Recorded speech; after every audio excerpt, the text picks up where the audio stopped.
के बाहर को देखने वाला स्वभाव नहीं है, परंतु परमेश्वर का जो स्वभाव है, परमेश्वर का जो जीवन है, वो मनुष्य के अंदर देखने वाला स्वभाव है। हालेलुया।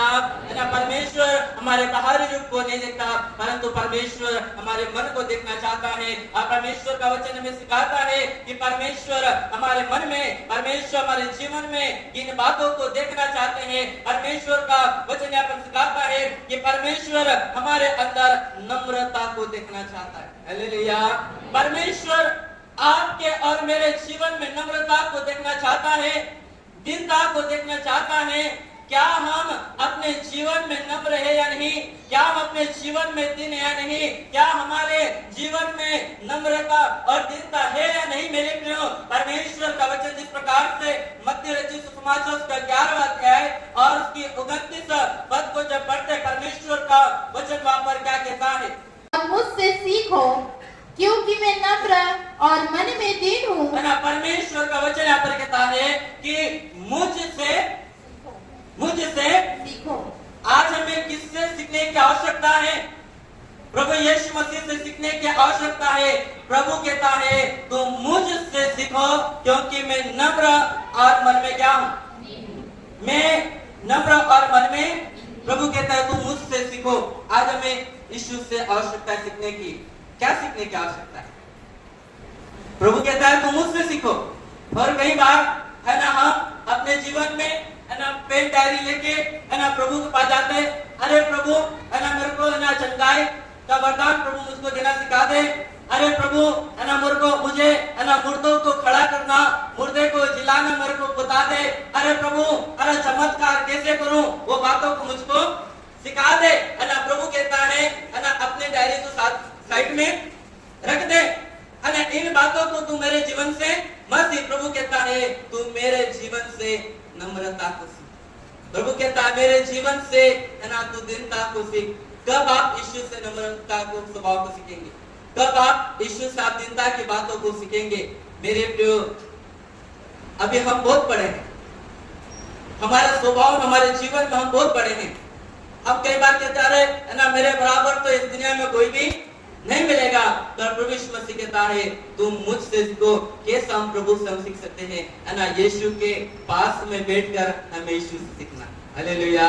यीशु के पास बैठकर एक नम्रता के साथ, एक दीनता के साथ में यीशु के चरणों में आकर हमें यीशु से उस नम्रता के बारे में सीखना है। जब हम अपने प्रभु के पास में चरणों में आ जाएंगे, जब हम यीशु के करीब आ जाएंगे, जब हम यीशु के पांव में आ जाएंगे, और जिस समय हम एक नीचे स्थान पर जब आ जाएंगे, उस समय प्रभु हमको सिखाएगा। हालेलुया।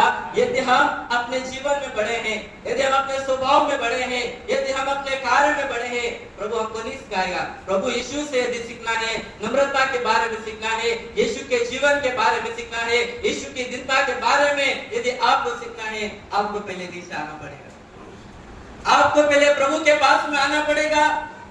पहले आपको अपने जीवन में झुकना पड़ेगा। जब तक आप अपने जीवन में झुकेंगे नहीं, तब तक आप यीशु से सीखेंगे नहीं।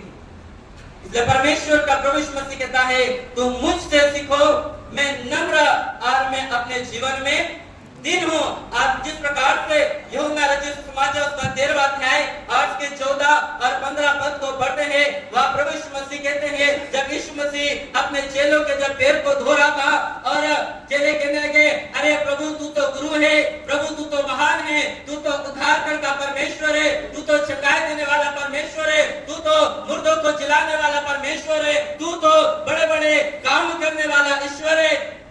वो कहते प्रभु तू कैसा हमारे पैरों को धो रहा है? यीशु मसीह ने उनसे कहा जैसा मैंने तुम्हारे पैर को धोया, जैसे मेरी नम्रता तुम्हारे जीवन के साथ में थी, वैसा ही तुम्हारी नम्रता औरों के साथ होना चाहिए। हालेलुया। इसलिए परमेश्वर का वचन कहता है कि यीशु मसीह आपके अंदर, यीशु मसीह आपके जीवन में एक नम्रता को देखना चाहता है। यीशु मसीह आपके जीवन में दीनता को देखना चाहता है। जब परमेश्वर का वचन पहला दूसरा राजा की पुस्तक का 5वां अध्याय और उसके 1 पद से जब हम 14 पद तक पढ़ते, परमेश्वर का वचन वहां पर बहुत अच्छी बात हमें सिखाता है। दूसरा राजा की पुस्तक का 5वां अध्याय और उसके 1 पद से जब हम 14 पद तक नामान के जब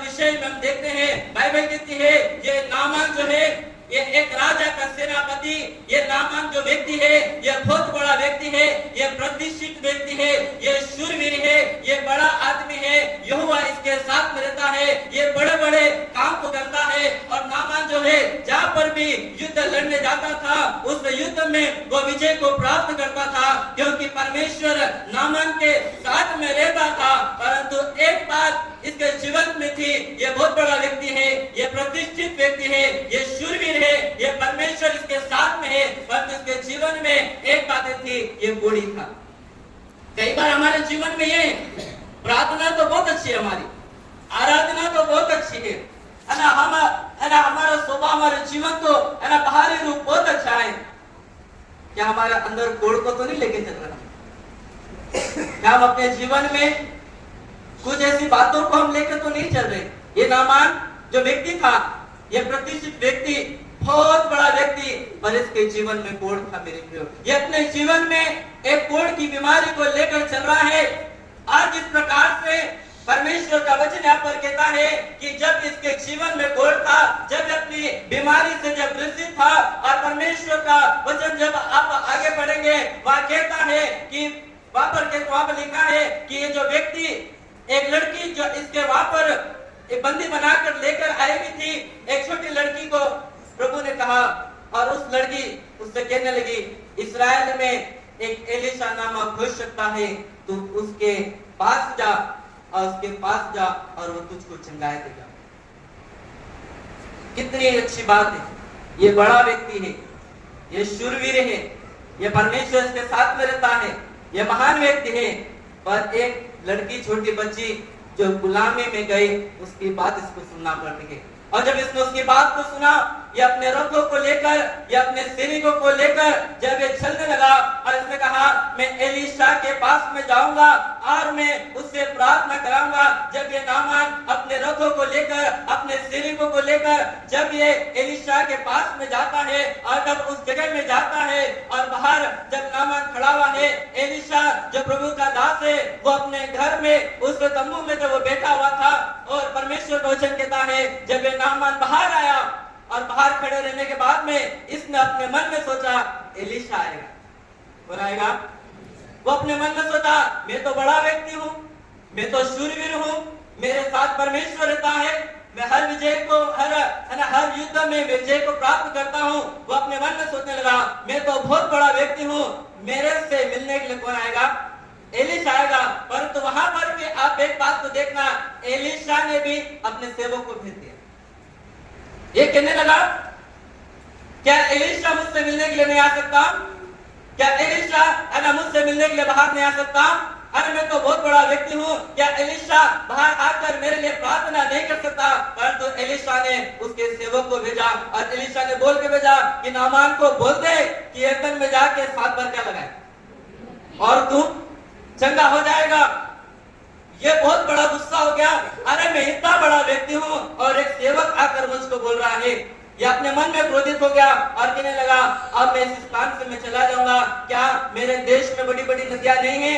क्या मेरे देश में अच्छी अच्छी नदी नहीं है? क्या ये यरदन में ही मैं डुबकी लगाऊंगा? परंतु वहां पर एक बात और आए, ये जब जाने लगा, इसके एक सैनिक ने बोला, देखो परमेश्वर कैसा महान है, छोटे लोगों से बुला रहा बड़े व्यक्ति को भी। वो सैनिक बोलने लगा, अरे हम इतनी दूर आ गए हैं, एलीशा ने तो एक ही बात बोला है, 7 बार क्या लगाना है, डुबकी लगा। अरे डुबकी लगाने में क्या जाता है? एलीशा ने तो बोल दिया, वहां पर जब गुलामी में एक लड़की को लेकर आए, उसकी बात को सुनना पड़ा। एलीशा के पास में गया, एलीशा ने उसके सेवक को भेजा, उसकी बात सुनना पड़ा। उसके साथ में जो सेना का एक व्यक्ति आया, उस सैनिक की बात को उसको सुनना पड़ा। परमेश्वर कैसा नम्र कर रहा, ये बड़ा व्यक्ति है, तो इसको प्रभु क्या कर रहा? प्रभु पहले इसको नीचे लेकर जा रहा, प्रभु इसको पहले डाउन कर रहा है, नीचे लेकर जा रहा है, नम्रता की ओर लेकर जा रहा है, दीनता की ओर लेकर जा रहा है। और बाइबल कहती है, जब नामान जो है यरदन में डुबकी जब लगाने गया, पहली बार डूबा, दूसरी बार डूबा, तीसरी बार डूबा, कुछ नहीं हुआ। पहली बार डूबा, कुछ नहीं हुआ। दूसरी बार डूबा, जोर से बोला, पहली बार डूबा, कुछ नहीं हुआ। दूसरी बार डूबा, कुछ नहीं हुआ। प्रभु उसको और नीचे लेके जा रहा है, प्रभु उसको और डुबा रहा है। तीसरी बार डूबा, कुछ नहीं हुआ, चौथी बार डूबा, कुछ नहीं हुआ, जोर से 5वीं बार डूबा, कुछ नहीं हुआ, 6वीं बार डूबा। कुछ नहीं हुआ। अरे ये तो डूब डूब के परेशान हो गया। अरे प्रभु बोलता है जब तक तू है ना नीचे नहीं जाएगा, है ना, जब तक तू अपनी नम्रता में नहीं जाएगा, है ना, जब तक तू अपने दीनता में नहीं जाएगा, है ना, 6वीं बार डूबा कुछ भी नहीं हुआ। पर जब 7वीं बार डूबा और 7वीं बार में है ना जब डूब के है ना पानी से बाहर निकला, एक नया जीवन लेकर आ गया। Hallelujah, hallelujah. है ना, परमेश्वर आपको पहले डुबाएगा फिर बढ़ाएगा। हालेलुया। है ना, जब तक आप गहराई में नहीं जाओगे, जब तक आप प्रभु की नम्रता में नहीं जाओगे, जब तक आप दीनता में नहीं जाओगे, जब तक आप अपने जीवन को नीचे नहीं लेकर जाओगे, तब तक आप ऊपर नहीं आ सकते।